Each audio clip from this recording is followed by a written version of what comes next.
మన హైదరాబాద్ నుంచి Singapore flight నడిపింది వీళ్ళిద్దరే. అండ్ ఈ చెకింగ్ అయిపోతే మనం నెక్స్ట్ ఫ్లైట్కి అయితే వెళ్ళొచ్చు. ఈసారి నాకు రాకపోయినా మా బుట్టదానికి అయితే విండో సీట్ వచ్చింది. అయ్యి బాబోయ్, ఏంటిది ఇలా ఉంది? ఇలా ప్రవర్తనలు చూస్తుంటే దాన్ని ఎరగొట్టేసేలా ఉన్నారు. Yeah, let me introduce myself. My name is Philip. Philip. ఎక్కడికక్కడ మంచి నీట్గా అయితే మెయింటైన్ చేస్తున్నారు. హోటల్ మొత్తం మన వాళ్ళే బుక్ చేసుకున్నారు అనుకుంటా. రిసెప్షన్ హాల్ మొత్తం అంతా మన వాళ్ళతో నిండిపోయింది. Hi guys, welcome back to my channel. మన ఫస్ట్ ఇంటర్నేషనల్ ట్రిప్లో ఇవాళ డే 3. మొత్తానికి అయితే మనం సింగపూర్ చేరుకున్నాం. లాస్ట్ వీడియోలో మనైతే సింగపూర్ దాకా చేరుకున్నాం. ఇప్పుడు ఈ వీడియోలో నెక్స్ట్ ఏం జరిగిందని. టైం వచ్చి 6 అవుతుంది. ఇప్పుడు ప్రస్తుతానికి మేము బయటికి వెళ్తున్నాం. మ్యాక్సిమం అందరు దిగిపోయిన తర్వాత లాస్ట్లో వెళ్తున్నా. చూడండి, కనిపిస్తుంది, చూస్తారు కదా, అదే ఫ్లైట్ అనమాట మనం ఇప్పుడు ట్రావెల్ చేసింది. వీళ్ళే మన సింగపూర్ ఫ్లైట్ పైలట్స్. చాలా సింపుల్గా అందరితో నవ్వుకుంటూ వెళ్ళిపోతున్నారు. మన నెక్స్ట్ ఫ్లైట్కి ఇంకా 1 hour 30 minutes అయితే టైం ఉందంట. మన టూర్ గైడ్ వచ్చి ఇక్కడే బ్రష్ చేసేసుకోమన్నాడు. మనం కూడా నీట్గా బ్రష్ అయితే చేస్తున్నాం. మాక్సిమం అందరూ లైట్గా అయితే ఫ్రెష్ అయిపోతున్నారు. ఇక్కడ వెయిటింగ్ ఏరియా దగ్గర చైర్స్కి అటు ఇటు ఛార్జింగ్ కనెక్టర్స్ అయితే ఉన్నాయి. మన హైదరాబాద్ ఎయిర్పోర్ట్లో ఎలా ఉన్నాయో లేదో నాకు తెలియదు. ఒకవేళ మీకు తెలిస్తే కనుక కింద కామెంట్ చేయండి. అలా కొంతసేపు తర్వాత వాటర్ ఫిల్ చేయడానికి అయితే వెళ్ళాను. వెయిటింగ్ హాల్ నుంచి అయితే కొంచెం దూరంగానే ఉంది. అది కూడా ఇది ఒకటే ఉంది. జనరల్గా సింగపూర్ అంటేనే వాటర్ ప్రాబ్లం. మలేషియా నుంచి లాంగ్ టర్మ్ నుంచి ఇంపోర్ట్ చేసుకుంటారు అనమాట ఇక్కడికి వాటర్. సో అందువల్ల మనకు వాటర్ ఎక్కడ పడితే అక్కడ దొరకదు. దొరికిన వెంటనే బాటిల్ అలా నింపేయాలన్నమాట. సింగపూర్ ఎయిర్పోర్ట్లో మొత్తం ఎన్ని టెర్మినల్స్ ఉంటాయో తెలియదు. ఐ థింక్ నాకు తెలిసి 3 కానీ 4 కానీ. బట్ అందులో మనం ఏ టెర్మినల్ ఉన్నామో తెలియదు. అండ్ మన నెక్స్ట్ ఫ్లైట్ కోసం అయితే మనం గేట్ 40 దగ్గర అయితే వెయిట్ చేస్తున్నాం. ఇక్కడ అయితే అందరినీ బ్యాగ్స్ సహా మళ్ళీ చెక్ చేసి లోపలికి అయితే పంపుతున్నారు. లోపలికి వెళ్ళిన తర్వాత అయితే మనం నెక్స్ట్ ఫ్లైట్ కోసం వెయిట్ చేయాలంట. ఆల్మోస్ట్ ఒక 20 minutes తర్వాత అయితే మనకి అనౌన్స్ చేశారు ప్లేన్ రెడీగా ఉందని. అండ్ మీకు బయట కనిపిస్తున్న ఫ్లైట్స్ చూసారు కదా, బ్లూ కలర్లో ఉన్నాయి. అవన్నీ మలేషియా ఫ్లైట్స్ అంట. నాకు తెలీదు. ఆల్మోస్ట్ అందరూ ఫ్లైట్లోకి అయితే వెళ్ళిపోయారు. నేను చాలా ధీమాగా నడుచుకుంటూ వెళ్తున్నా. సో మనం ఫ్లైట్ ఎక్కిన ఫస్ట్ బిజినెస్ క్లాస్ కనబడ్డది. భలే ఉన్నాయి సీట్లు. మనం ఏదైనా గట్టిగా అనుకుంటే అది ఖచ్చితంగా జరుగుతుందని ఇవాళ మళ్ళీ ప్రూవ్ అయింది. మా బుడ్డదానికి అయితే విండో సీట్ అయితే వచ్చింది. నేను నైట్ ప్లేన్ ఎక్కినప్పటి నుంచి నెక్స్ట్ ఫ్లైట్లో కనీసం విండో సీట్ వస్తే చాలు అనుకున్నా. నాకు రాకపోయినా మా బుడ్డదానికి అయితే విండో సీట్ అయితే వచ్చింది. ఇప్పుడు దాని విండో సీట్ మనం నొక్కియాలి ఏదోలాగా. బయట రన్వే మీద చాలా ఫ్లైట్స్ అయితే ఈ ఫ్లైట్లాగా రెడీగా ఉన్నాయి. బహుశా ఒకదాని తర్వాత ఒకటి ట్రైన్గా వెళ్ళిపోతాయి అనుకుంటా. మా బుడ్డదానికి ఎంతసేపు సీట్ అడిగినా ఇస్తలేదు. ఏదోలా సీట్ తీసుకోవాలి. Throughout the aircraft, including the lavatories. అలాగే కదలకుండా ఉంటుంది. Thank you for your attention. Refer to the safety card located in the seat pocket in front of you for more information. Plane అయితే start అయిపోయింది. మనకన్నా ముందు అయితే 2 planes అయితే ఉన్నాయి. ఫస్ట్ వెళ్ళిన తర్వాత మనది ఆల్రెడీ ఫ్లైట్ వెళ్ళిపోతుంది. ఈ ప్లేన్ వెనకాల ఆల్రెడీ ఇంకో 2-3 planes అయితే రెడీగా అవుతున్నాయి. మనకన్నా ముందున్న ప్లేన్ అయితే ఆల్రెడీ వెళ్ళిపోతుంది. అప్పుడు నెక్స్ట్ మందే ఒకదాని తర్వాత ఒకటి అయితే వెంటనే అందుకుంటున్నాయి. టైం వచ్చి 8 అవుతుంది. ఇప్పుడు ఆల్మోస్ట్ నేను ఒక 10 minutes నుంచి చూస్తున్నా. తక్కువలో తక్కువ ఒక 6-7 flights అయితే వెళ్ళిపోయి టేక్ ఆఫ్కి అయితే రెడీగా ఉంది.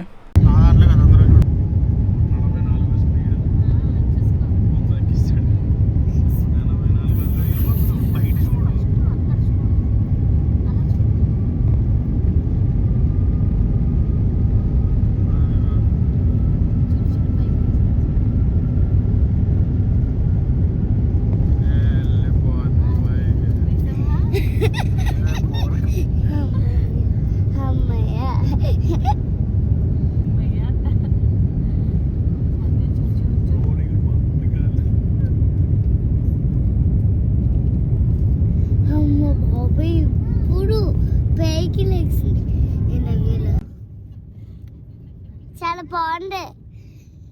చిన్న ఇల్లులో ఉంది. ఇక్కడ నుంచి చూస్తుంటే సింగపూర్ మొత్తం అంతా కనబడిపోతుంది. చుట్టూ మొత్తం గ్రీన్తో కప్పబడిపోయి మధ్యలో సిటీ ఉన్నట్టుంది. చాలా బాగుంది. సింగపూర్ నుంచి అయితే కోలాలంపూర్ వెళ్తున్నా. అది కూడా విండో సీట్లో కూర్చొని. జనరల్గా విండో సీట్లో కూర్చొని జర్నీ ఎంజాయ్ చేస్తుంటే ఆ ఫీల్ అయితే వేరు. నేను నైట్ ట్రావెల్ చేశాను కానీ అది నాకు పెద్దగా ఏం అనిపించలేదు. బట్ ఇవాళ నేను విండో సీట్ దగ్గర కూర్చొని ఈ వ్యూ అంతా చూస్తుంటే నాకు గాల్లో తేలిపోతున్నట్టుంది. చాలా అంటే చాలా బాగుంది. చాలా అనుభూతి అయితే ఇచ్చిందనమాట నాకు ఈ ప్రయాణం. ఇక్కడ నుంచి కూర్చొని చూస్తుంటే ప్రపంచం ఎంత ప్రశాంతంగా ఉందో అని అనిపిస్తుంది. మేఘాలు ఆకాశంలో అలా అలా కదులుతున్నట్టున్నాయి. పైన ఏమో ఆకాశం, కిందేమో సముద్రం, మధ్యలో మేఘాలు, మేఘాల మధ్యలో నేను. భలే ఉంది అయితే వ్యూ. అన్నీ ఈ విండో సీట్ వల్ల సాధ్యమైంది. ఈ విండో సీట్ కనుక లేకపోతే ఇదంతా మిస్ అయిపోయేవాడిని. అలా కొద్దిసేపు నేచురల్ వ్యూని ఎంజాయ్ చేసిన తర్వాత మళ్ళీ మా బుడ్డదానికి అయితే సీట్ ఇచ్చేసా గోలెట్ ఎత్తుందని. మార్నింగ్ ఫ్లైట్ వల్ల మనకి పెద్దగా ఏమి ఉండదు, only coffee tea snacks item లాంటివి ఇలా ఇస్తారనమాట, అంతే, ఇంకేం ఉండదు. బ్రేక్ఫాస్ట్ లాంటివి ఇలాంటివి ఏం పెట్టరంట. జనరల్గా మనకి బ్రేక్ఫాస్ట్లు అంటే మనకి ఇడ్లీ పెసరట్లు పొండాలు ఇంకా చాలా చాలా ఉంటాయి. ఇక్కడ బ్రేక్ఫాస్ట్ అలా ఉండదు, ఒకసారి చూడాలి. ఇక్కడ కాఫీ అడిగితే జస్ట్ అలా బ్లాక్ కాఫీ లాంటిది ఇలా ఇచ్చారు. తర్వాత మనం మిల్క్ షుగర్ మనమే యాడ్ చేసుకొని మనమే కలుపుకోవాలి, మనకి నచ్చిన క్వాంటిటీ అంతా. ఫస్ట్ టైం మళ్ళీ మనం కాఫీ మన సొంతగా కలుపుకుంటున్నాం, చూద్దాం ఎలా ఉంటుందో. ఫస్ట్ అయితే షుగర్ వేసేసా, ఆ తర్వాత అయితే పాలు వేస్తున్నా. ఇదేంటి ఎంత ఉన్నాయి, నాకు తెలిసినంత వరకు ఇదైతే ఒరిజినల్ పాలు కాదు, పాల పౌడర్తో చేసినవి అనుకుంటా. అండ్ ఆ తర్వాత ఇవి రెండు పక్కన పడేసి ఇప్పుడు వెళ్ళి చిన్న చిన్న పొలతో దాన్ని రప్ప రప్ప అని కలపాలి. మా అక్క వాళ్ళు ఎంత ప్రాసెస్ చేయలేక సింపుల్గా యాపిల్ జ్యూస్ అయితే తీసుకున్నారు. యాక్చువల్గా వాళ్ళు ఇచ్చిన క్వాంటిటీ అయితే నాకు సరిపోలేదు, షుగర్ కానీ మిల్క్ కానీ, అందుకే నేను మళ్ళీ ఎక్స్ట్రా తీసుకున్నాను. ఇప్పుడు చూడాలి, కొంచెం కలర్ అయితే మారింది. తాగడం స్టార్ట్ చేశాను.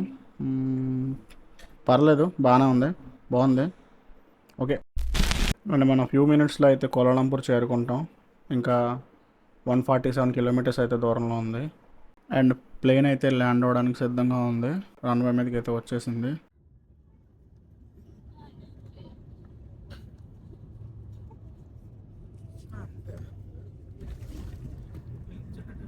యాక్చువల్గా టేక్ ఆఫ్ అవుతున్నప్పుడు కన్నా ల్యాండింగ్ అవుతున్నప్పుడే కొంచెం భయం వేసింది.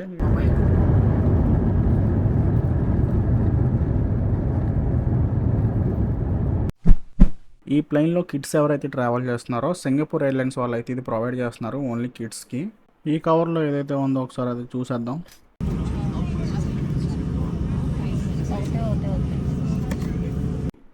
అండ్ వీళ్ళు ప్రొవైడ్ చేసిన దాంట్లో ఒక నోట్స్, స్టిక్కీ నోట్స్ అండ్ ఆడుకోవడానికి చిన్న కార్డ్బోర్డు అండ్ డ్రాయింగ్ షీటు ఇలా సంథింగ్ కొన్ని ప్రొవైడ్ అయితే చేశారు. అండ్ లాస్ట్లో ఇంకొకటి సింగపూర్లో ఫేమస్ ప్లేసెస్ ఏదైతే ఉందో దాన్ని చూపిస్తూ బుక్ అయితే ఇచ్చారు, బాగుంది అది.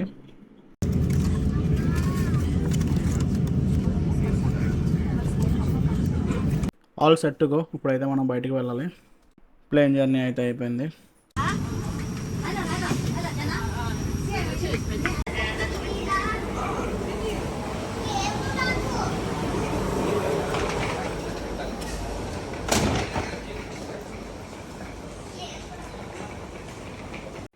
యాజ్ యూజువల్గా మనమే లాస్ట్, అందరూ లగేజ్ పట్టుకొని వెళ్ళిపోతున్నారు. మనమైతే లగేజ్తో పాటు వీడియో కూడా తీసుకుంటూ రావాలి, సో టైం పడుద్ది.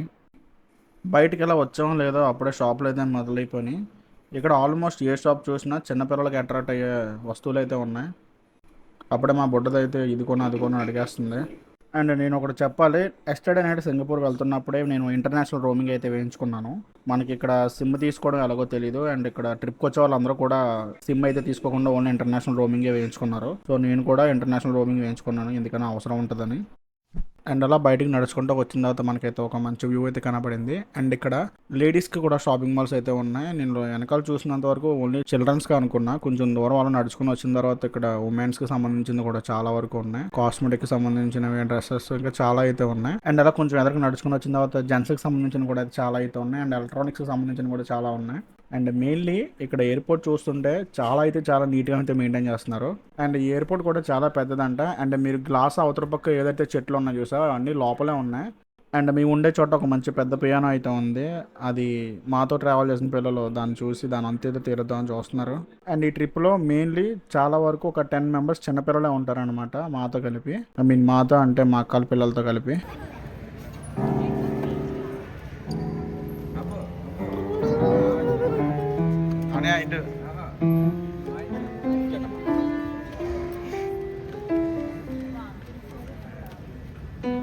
వీళ్ళని కాసేపు అలా వదిలేస్తే దాన్ని ఎరగొట్టే వరకు వదిలేలేరు. అండ్ అక్కడ నుంచి నెక్స్ట్ మనం ఇమిగ్రేషన్ ఆఫీస్ దగ్గరికి అయితే వెళ్ళాలి. అండ్ అందుకన్నా ముందు మనం హైదరాబాద్లో వేసిన లగేజ్ అయితే మనం ఫస్ట్ రిసీవ్ చేసుకోవాలి. అండ్ ఆ తర్వాత ఇమిగ్రేషన్ ఆఫీస్ దగ్గరికి అయితే వెళ్ళాలి. అండ్ మన లెఫ్ట్ సైడ్లో ఉంది చూసారా, అదంతా మొత్తం లిక్కర్ షాపే. ఈ చౌ నుండి చివరి వరకు చాలా పెద్ద షాప్ అయితే ఉంది. అన్నీ కనబడుతున్నాయి కానీ ఇంటికి ఎక్స్లేటర్ అక్కడ ఉందా అని చూసుకున్నాను, అది కూడా కనబడిపోయింది. మనకి చాలా దూరం నుంచి అయితే నడిచాను. మనకి ఫస్ట్ టైం కాబట్టి కొంచెం ఇబ్బంది పడుతున్నాను. కానీ కొంతమంది మహానుభావులు అయితే డైలీ నడుస్తారు, వాళ్ళకైతే వాచిపోద్ది అనుకుంటా ఇదంతా నడిచేటప్పటికి. అలా కొంచెం వాక్ చేసిన తర్వాత మనం అయితే స్కైలైన్కి అయితే చేరుకున్నాం. ఇప్పుడు మనం బస్సు ఎక్కబోతున్నాం అనమాట. బస్సు అయితే ఎక్కేసాం. ఇప్పుడు మనం ఈ టెర్మినల్ నుంచి వేరే టెర్మినల్కి అయితే వెళ్తున్నాం. ఒకసారి చూడండి, చూపిస్తాను.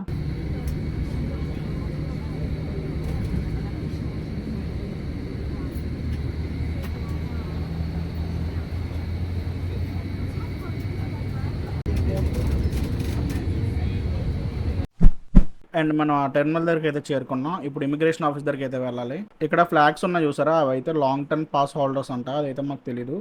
మనైతే లాటిన్ అదర్ పాస్పోర్ట్స్ అయితే మనం అటు సైడ్ వెళ్ళాలి. అలా ఎందుకు సెపరేట్ చేశారో అయితే మనకు తెలియదు. సో మనం అయితే వాళ్ళు చెప్పినట్టు అదర్ పాస్పోర్ట్ సైడ్ అయితే వెళ్ళాం. చూడండి, ఇదే ఇమిగ్రేషన్ ఆఫీసు. చాలా పెద్ద లైన్ అయితే ఉంది. ఇక్కడ అందరినీ లైన్ గా చెక్ చేసేటప్పుడు 1 hour పట్టేసేలా ఉంది. ఇక్కడ చాలా కౌంటర్స్ అయితే ఉన్నాయి. మీరు చూడొచ్చు 38, 39, 40 అలా 50 వరకు ఉన్నాయి కౌంటర్స్. వీడు ప్రతి ఒక్కరిని చాలా నీట్గా అయితే చెక్ చేసుకుంటూ వస్తున్నాడు. 30 minutes అవుతుంది ఆల్రెడీ నేను లైన్లో నుంచొని. ఇంకా మన దగ్గర అయితే ఇంకా రాలేదు. చూద్దాం ఇంకా ఎంత టైం పడుతుందో ఇమిగ్రేషన్ అయ్యేటప్పటికి. ఆల్మోస్ట్ దగ్గరికి అయితే వచ్చేసాం. నెక్స్ట్ మందే. సో సక్సెస్ఫుల్ ఇమిగ్రేషన్ అయితే అయిపోయింది. మనం ఇమిగ్రేషన్ కూడా అయితే చేంజ్ చేసుకున్నాం. ఇప్పుడు లగేజ్ తీసుకోవాలి. యాక్చువల్గా అయితే ముందు నేను లగేజ్ తీసుకున్నాక ఇమిగ్రేషన్ అనుకున్నాను. బట్ అలా కాదంట, ముందు ఇమిగ్రేషన్ అయిన తర్వాతే మనకు లగేజ్ మనకు వస్తుందంట. లగేజ్ దగ్గర అయితే వెయిట్ చేస్తున్నాం. మొత్తానికి లగేజ్ కూడా వచ్చేసింది. నెక్స్ట్ ఇక్కడ నుంచి బయటకు వెళ్ళడమే లేటు.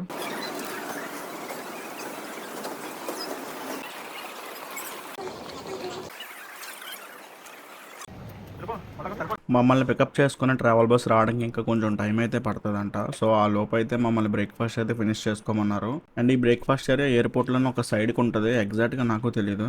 అండ్ ఇక్కడ ఏ సైడ్ చూసినా ఫుడ్ అయితే మనకి సెట్ అయ్యేలా లేదు అనిపిస్తలేదు. కొంచెం అలా ఎత్తుక్కుంటే ఎదరికెళ్తున్నాం. ఏదైనా మన సైడ్ మనకు తినే తగ్గట్టుగా ఏమైనా ఉన్నాయని చూస్తున్నాం.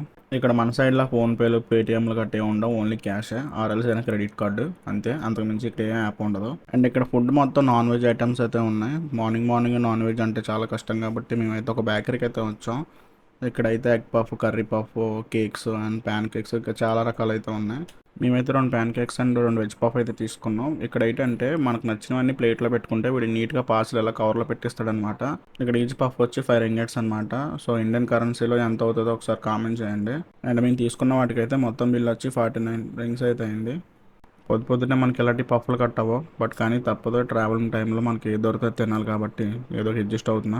బిల్ 49.20 అయితే మిగిలిన చేంజ్ అయితే ఇచ్చాడు. చూడండి ఆ కాస్ట్లు ఎలా అయితే ఉన్నాయో గోల్డ్ కలర్లో. అంటే మీకు ఇప్పుడు మలేషియా కరెన్సీ అయితే చూపిస్తాను. ఇది వచ్చి 50 rupees నోటు. అండ్ ఇది వచ్చి ఒక 10 rupees నోటు. అండ్ ఇది వచ్చి 20 rupees నోటు. చెప్పు మలేషియా డబ్బులు ఎంతది? ఎంతది? 20. 1 rupee ఎక్కడ ఉంటుంది? 1. అండ్ ఇది వచ్చి 1 rupee నోటు. ఎంతది? 1 rupee. అండ్ ఇది వచ్చి 5 rupees నోటు. మేము తీసుకున్న పఫ్లు అయితే మాకేం ఎక్కలేదు. సో అటు నుంచి వెళ్ళిపోతున్నప్పుడు మాకైతే ఒక కార్నర్లో ఇలా ఫ్రూట్ బాక్సెస్ కింద అయితే కనిపించినాయి. 2 తీసుకున్నాం. నేను గోవా తీసుకున్నాను. మా సిస్టర్ అయితే వాటర్ మిలన్ తీసుకుంది. ఆఫ్టర్ ఇవన్నీ తినేసిన తర్వాత మనం ఈ చెత్త అనేది ఏంటంటే ఎక్కడ పడితే అక్కడ పాడేయకూడదు. దీనికి సెపరేట్గా మనకు కొన్ని డస్ట్బిన్స్ అయితే ప్రొవైడ్ చేస్తారనమాట. చూడండి 2 రకాలుగా ఉన్నాయో. సో వీటిల్లో మాత్రమే పాడేయాలి. ఆర్ఎల్స్ మనం ఎక్కడైనా పాడేస్తే మనకి ఫైన్ వేసేస్తారనమాట. బ్రేక్ఫాస్ట్ అయిన తర్వాత మమ్మల్ని అయితే పార్కింగ్ లాబీలోకి అయితే రమ్మన్నారు. మా కోసం ట్రావెల్ బస్సులు అయితే వెయిట్ చేస్తున్నాయండి బయటకు అయితే వచ్చేసాం. ఇప్పుడు బస్సులు అయితే వస్తున్నాయి.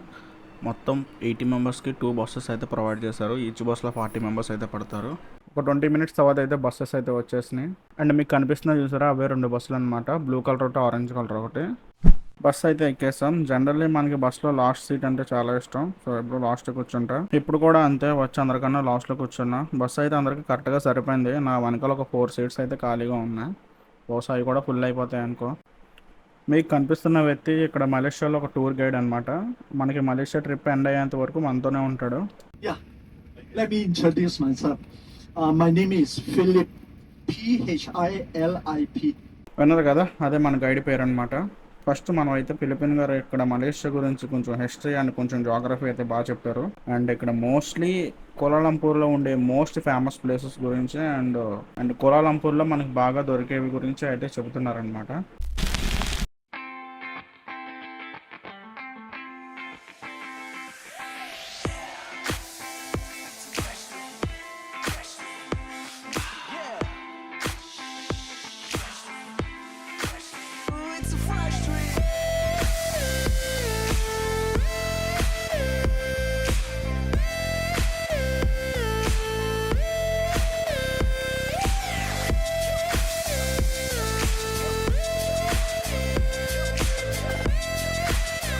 మన కోలాలంపూర్లో ఫస్ట్ చూడాల్సిన ప్లేస్కి అయితే మనం అయితే వచ్చేసాం. అండ్ ఆ ప్లేస్ నేమ్ వచ్చి మన మలేషియా ప్రైమ్ మినిస్టర్ ప్యాలెస్ అనమాట. ఐ మీన్ ప్యాలెస్ అంటే ప్యాలెస్ కాదు, ఒక ఆఫీస్ అనుకోవచ్చు. మనం అయితే కిందకి దిగిపోయాం. ఇక్కడ మొత్తం పార్కింగ్తో నిండిపోయింది. వెహికల్స్ అన్ని ఇక్కడ పార్కింగ్ అనుకుంటా. బస్సెస్ అయితే ఇంకా వెనకాలే పార్క్ చేయాలంట. అండ్ యాక్చువల్లీ ఇది న్యూ ప్యాలెస్ అంట. అండ్ ఇది ప్రైమ్ మినిస్టర్ ఉండే హౌస్ అంట. చూడడానికి ఏదో ఒక చిన్న తాజ్ మహల్ అయితే ఉంది. అండ్ మనం ఈ ప్లేస్లో జస్ట్ ఒక ఫొటోస్ దిగి చూడడానికి తప్ప మనం అయితే ఇంకేం చేయలేం. బేసికల్లీ కోలాలంపూర్ అనేది క్యాపిటల్ సిటీ అంట మలేషియా కంట్రీకి. ఇక్కడ మెయిన్లీ ఇస్లామిక్ రీజనే ఎక్కువ. అండ్ ఇక్కడ ప్రజలు కూడా డిఫరెంట్ లాంగ్వేజెస్లో మాట్లాడుకుంటారు. Malai, English, Chinese and Tamil. ఇక్కడ మన తమిళ వాళ్ళు కూడా చాలా మంది అయితే ఉంటారు. ఇక్కడ వ్యూ అయితే చూడముచ్చటగా ఉంది. కానీ మనకి ఇక్కడ ఫొటోస్ తీయడానికి అయితే ఎవడో లేడు. సింపుల్గా ఒక ఫోటో తీసుకొని అయితే పోదాం.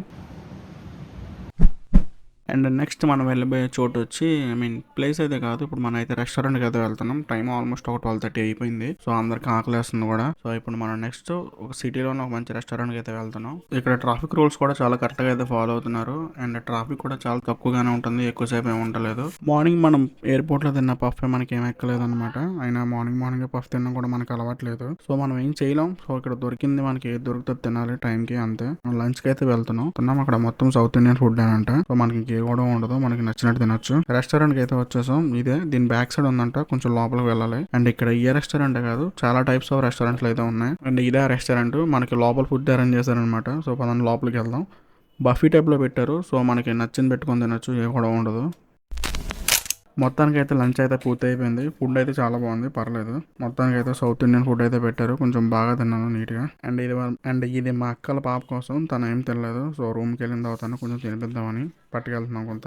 బస్ అయితే స్టార్ట్ అయిపోయింది. మనం ఇప్పుడు నెక్స్ట్ హోటల్కి అయితే వెళ్తున్నాం చెక్ ఇన్ అవ్వడానికి. టైం వచ్చి 3:34 అలా అవుతుంది. సో ఫాస్ట్ గా రూమ్స్ దగ్గరికి అయితే వెళ్ళాలి. ఏసీ బస్ కాబట్టి సరిపోయింది, లేకపోతే ఇంకంతే. అయినా ఇప్పుడు మనం ఎందులో దూరం అక్కడ ఏసీ అయితే ఉంటుంది కంపల్సరీగా. సో అది ఉంది కాబట్టి మనకి పెద్దగా ఏమనిపిస్తలేదు. కానీ బయట ఇక్కడ ఉన్న క్లైమేట్ కి అయితే మనకి సర్దా తీరిపోతుంది. చెమటలు అలా పట్టేస్తుంది బయటకు వచ్చిన నాకు. హోటల్కి అయితే రీచ్ అయిపోయాం. సో మీకు కనిపిస్తుంది చూసారా, ఇదే హోటల్ అంట. ఇది ఒక చూడడానికి ఏదో నాకు 3 స్టార్ హోటల్ అయితే కనిపిస్తుంది. బట్ లోపల చూడాలి ఎలా ఉంటుందో. మొత్తం బస్ లోంచి అయితే లగేజ్ దింపేసి హోటల్ క్యాబిన్ లో అయితే పెట్టాం. ఇప్పుడు లైన్ గా రూమ్స్ అయితే ఇస్తున్నారు. బహుశా నా రూమ్ వచ్చేటోడికి నాకు తెలిసి లేట్ అయిపోద్ది, ఎందుకంటే బ్యాచిలర్ కాబట్టి. సో ఒక అరగంట తర్వాత మనకైతే రూమ్ ఇచ్చారు. మన రూమ్ వచ్చి 7th ఫ్లోర్ లో ఉండే. సో మార్నింగ్ మనం ఎయిర్పోర్ట్ లో ఫ్రెష్ అయింది, ఇంకా అంతమించి తర్వాత మనం ఎక్కడ ఫ్రెష్ అవ్వలేదు. సో ప్రస్తుతానికి అయితే రూమ్ తీసుకొని చెక్ ఇన్ అయ్యి ఫ్రెష్ అయిన తర్వాత మళ్ళీ 6 కి అయితే రెడీగా ఉండమంటున్నారు. అండ్ నెక్స్ట్ వేరే ప్లేస్ కి తీసుకెళ్ళడానికి. అండ్ ఈ వీడియో కొంచెం లెంత్ ఎక్కువైంది అనుకుంటున్నాను. సో ఈ వీడియో ఎక్కడితో ఎండ్ చేస్తున్నా. అండ్ నెక్స్ట్ వీడియోతో మళ్ళీ కలుద్దాం. అండ్ నెక్స్ట్ వీడియోలో నాకు వచ్చిన రూమ్ ఎలా ఉంది, నెక్స్ట్ ఏ ప్లేస్కి వెళ్ళామని కూడా చూపిస్తాను. కనుక మనం ఈ వీడియోని ఎక్కడితో ఎండ్ చేస్తున్నా. ఓపిక్గా చూసినందుకు థ్యాంక్స్. అండ్ నెక్స్ట్ పార్ట్కి అయితే వెయిట్ చేయండి, అప్లోడ్ చేస్తారు రేపే.